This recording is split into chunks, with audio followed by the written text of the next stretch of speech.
Je voudrais dire qu'effectivement, j'ai été un peu scotché moi-même par les résultats de ce théâtre.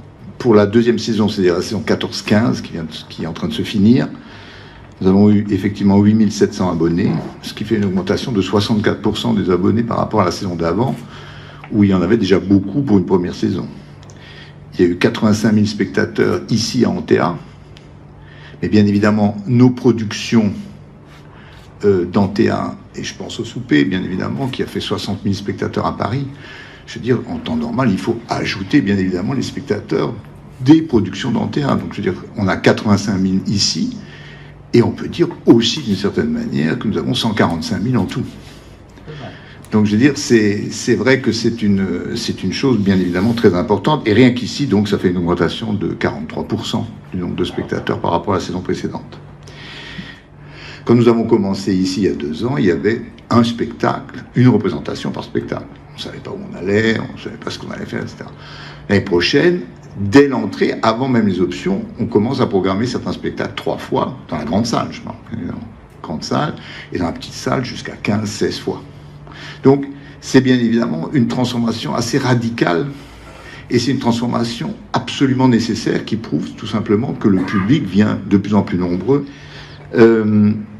Nous avons fait en 2 ans et 2 mois, c'est-à-dire à la fin de ce mois, on aura fait plus de 170 000 spectateurs, 170 000 billets vendus, excusez-moi, billets vendus, ce qui est énorme. Je crois que l'intelligence de la programmation, c'est à la fois cette diversité dans le spectacle vivant, mais c'est aussi la capacité à faire en sorte que on ait des créations et on ait des spectacles pour des publics qu'on va appeler plus avertis, et puis des spectacles qu'on va considérer non pas comme plus faciles, je ne voudrais pas ce terme, mais un public plus large. Et c'est ce dosage qui me paraît intéressant.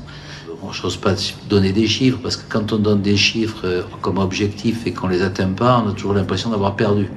Enfin, on est à 8007, on a l'impression que le programme qui va être présenté est un programme, à mes yeux, exceptionnel, et qui devrait rassembler un très très large public. Et donc, il y a un moment où on passera la dizaine supplémentaire.